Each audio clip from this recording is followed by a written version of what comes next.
menggunakan natural gas. Dengan demikian, yang ingin kita capai adalah fuel cost-nya tadi akan turun untuk porsi BBM dari 75% dan kita proyeksikan cuma tinggal sekitar 9-10% di tahun 2016 ini yang kita akan jangkau ke depan. Dengan demikian kita nanti mungkin bisa dikatakan bisa mendapatkan keuntungan dari situ. Dan sebenarnya kalau kita bisa mendapatkan keuntungan, kita bisa beroperasi dengan harga wajar tadi. Maka kemudian tidak ada lagi istilah monopoli kok rugi. Ya. Ini dari 2008 2009 kan turun drastis sekali. Jadi gimana kira-kira alasannya? Ini tadi karena di sini ini kenaikan adanya pembangkit baru yang saya bilang tadi.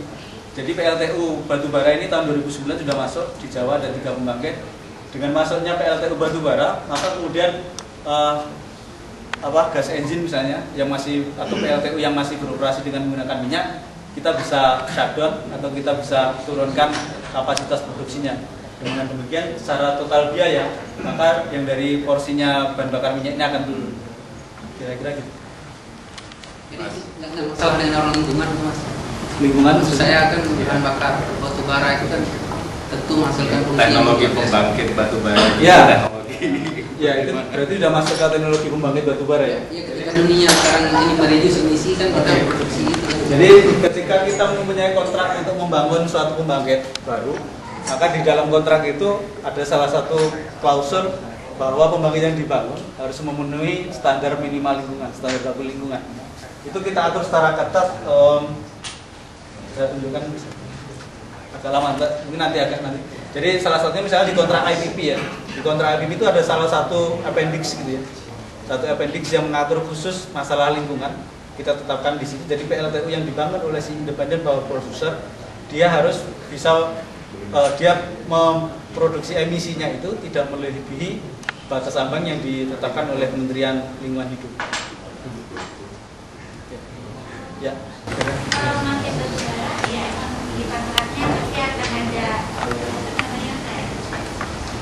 mengurangi emisinya gimana caranya, tapi bukan itu tadi akan meningkatkan cost production. Ya, kalau cost production mungkin lihat, tapi dari signifikansinya mungkin tidak.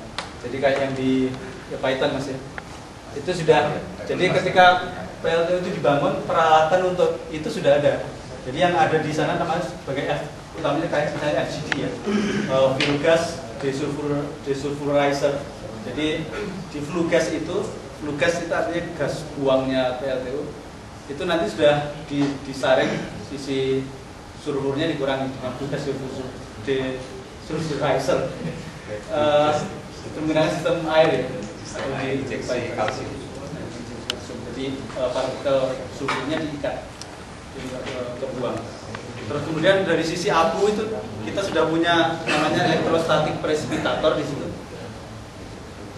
Jadi ini kalau jadi kayak Lexus.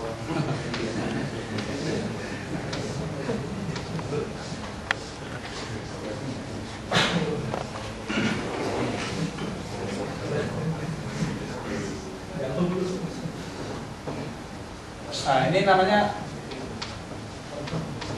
jadi ini boiler tempat pembakaran batu bara. Kemudian abunya itu kita tangkap di namanya elektrostatik presipitator. Dia menggunakan sistem apa namanya? Jadi di sini ada semacam bilah-bilah gitu ya. Kita bikin elektrostatik. Jadi nanti kemudian abu yang bersifat lebih positif akan ditarik oleh ini yang bersifat lebih negatif. Jadi kemudian apel di sini ketika berat tertentu si bilah tadi kita ada palu pemukul des gitu. Kemudian abu akan rontok keluar di sini, kita tampung. Nah, terus kemudian di sisi sini sebelum dibuang ke lingkungan kita punya ini dia yang benar besar, flue gas desulfurizer. Jadi untuk menangkap Tapi itu nggak mengurangi CO2. CO2 ya enggak. Ya. Terus masalahnya. Oke. Jadi dalam pembangkitan ini yang jadi masalah adalah kapasitas kita seperti apa yang kita punyai misalnya. Sekarang pilihannya misalnya, oke, nuklir bersih, ya. Tapi kita punya teknologinya nggak sekarang ini? Kita punya bahan bakarnya nggak? Kita Terus untuk membangun itu misalnya seperti apa? Jadi kondisi itu yang salah satunya misalnya menjadikan coal itu menjadi pilihan. Dan ini masih pilihan di negara-negara seperti Cina dan India. Jadi kalau di negara Eropa rasanya memang sudah nggak ini lagi ya, karena mereka sudah maju secara teknologi di bidang nuklir. Jadi lebih banyak untuk mengandalkan nuclear power plant. Mas, di sini juga saya tidak melihat ada pembangkit dengan air misalnya yang bisa lebih clean output. Oke. Kan di grafik itu tidak terlihat. Ya. Karena sebenarnya air itu kalau dari sisi fuel cost itu bisa dikatakan biayanya rendah ya, atau enggak ada. Ini hidro ada. Jadi dari sisi porsi pembangkit, ini dari sisi suplainya segini sekian persen, tapi dari sisi biaya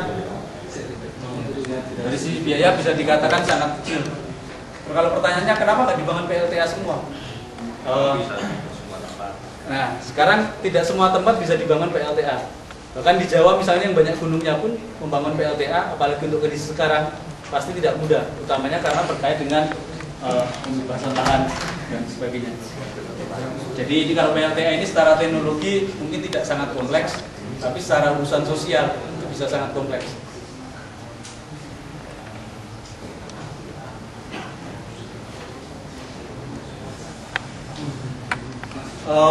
Ini mungkin cepat aja, jadi ya silakan.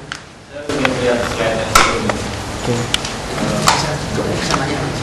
Kalau dari apa namanya histogram ini ya. Itu saya lihat masuk peralihannya dari fosil energi ke fosil energi lagi, bedanya modelnya jadi apa namanya minyak ke batu bara gitu. Ya.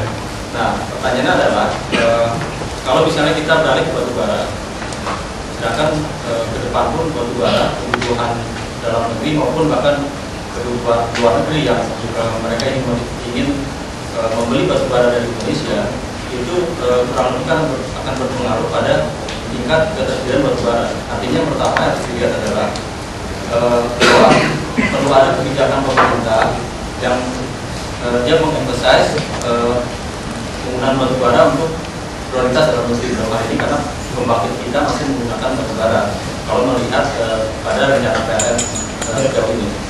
Nah, kemudian yang kedua, apakah PLN juga punya apa namanya kira-kira forecasting teknologi ke depan kalau misalnya rencana ini tidak apa berjalan mulus gitu. Artinya kita masih mengandalkan kepada teknologi fosil di sini.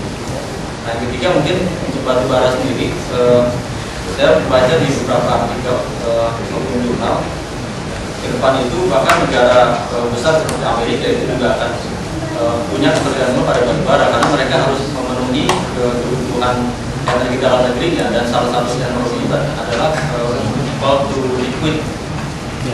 Karena mereka akan menggunakan itu. Jadi kita lihat mungkin ke depan adalah langkah bersama PLN dengan pemerintah bagaimana kebijakan pemerintah itu bisa mendukung rencana PLN, karena kalau tidak mungkin rencana PLN juga tidak akan berjalan dengan baik. Ya. Kalau mungkin saya loncat ke slide yang berikutnya.